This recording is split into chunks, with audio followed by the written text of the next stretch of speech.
Hello and welcome to the Void XRC video. Thanks for tuning in. Today I'll just be doing a little review on the HBX Dune Thunder here. Not sure if you can hear it, but you might be able to hear the servo chattering away to itself.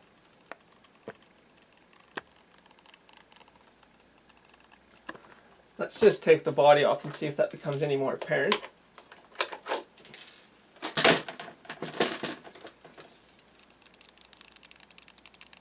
So you can probably hear that servo chattering away. That's a little bit annoying, but let's just get straight into the review. I'm just going to turn this off so I don't have that chattering going on. Probably just take the batteries out too so they're not in there. Don't need to wear them down extra.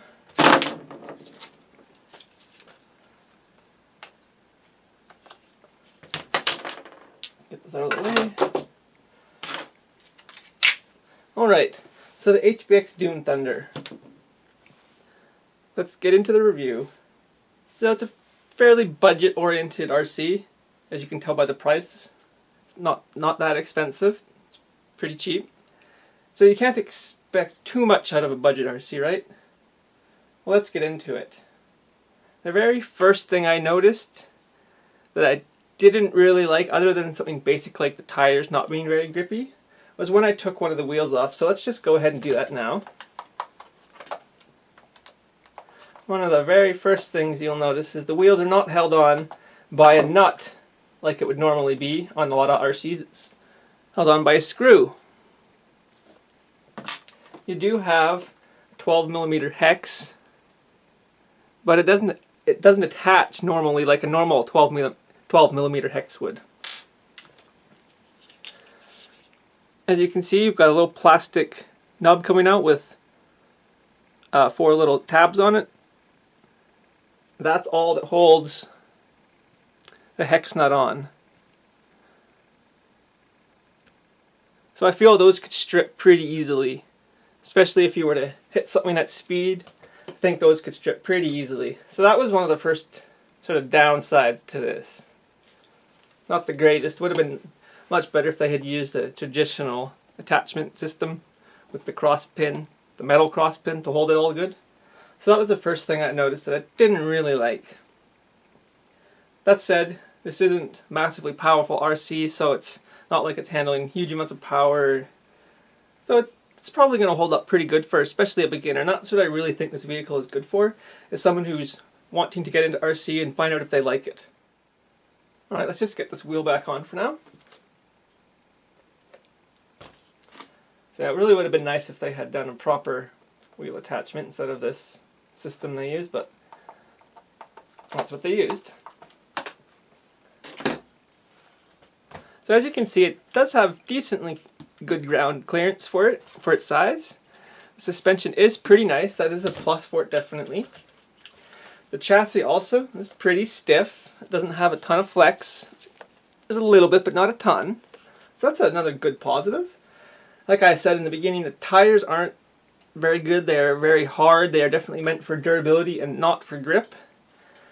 So yeah, the not very grippy. That's definitely a negative. So let's have a look at the running gear. That's the wrong word. Drivetrain, that's what I was looking for. As you can see, we've got a center metal drive shaft going down. But then the drive shafts to the wheels are just plastic dog bones. So, not very strong drivetrain,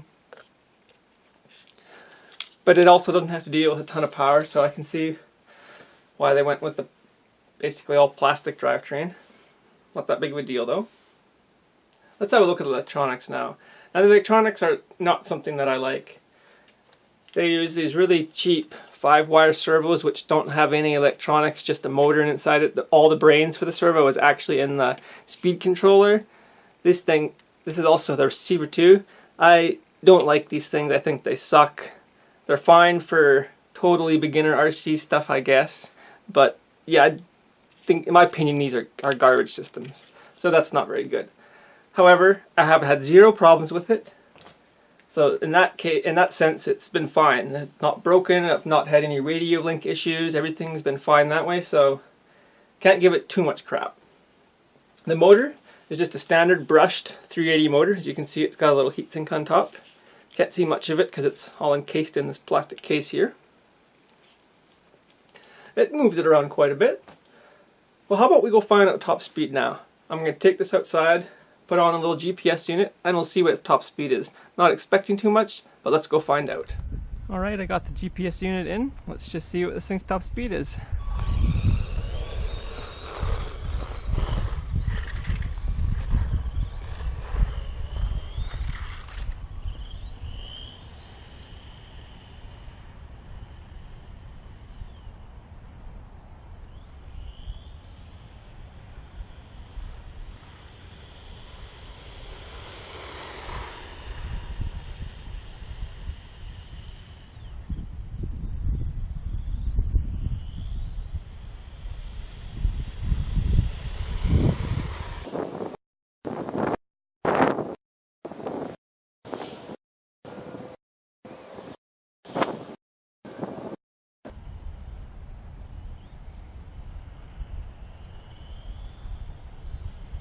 Alright, that should be enough to get a top speed. Let's bring it in and see what it is.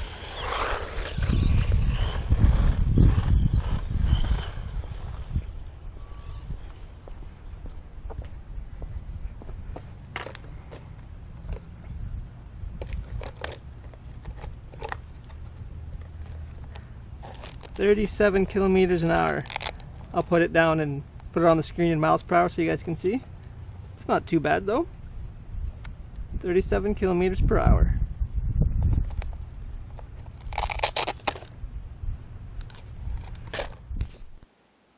Alright, now that we know what the top speed is, that's good to know.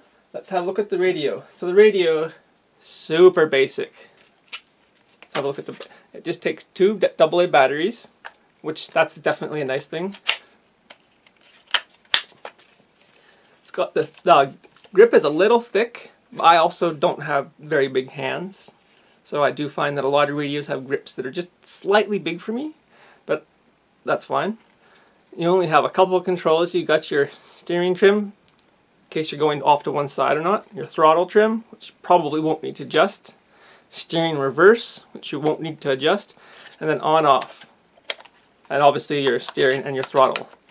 This aux doesn't do anything to my knowledge, so it's not important.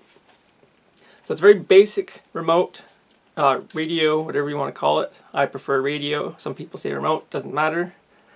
It works, it's very light, so you don't have to worry about having anything heavy.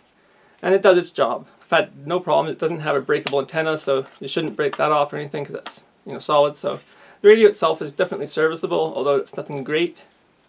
So there. Overall, I definitely think this is a pretty decent beginner vehicle, especially if you don't know if you really want to get into RC and you just want to try something that's not too expensive but doesn't have terrible performance either. This thing actually can do little jumps and things fairly well without, it's not too slow for that, so that's a good thing. Let's just quickly talk about the batteries too. You don't get a traditional RC battery pack, you just get two of these 18650 LiPos. Each battery at stock power is 3.7 volts. Obviously you put two of them in there, so you get double that.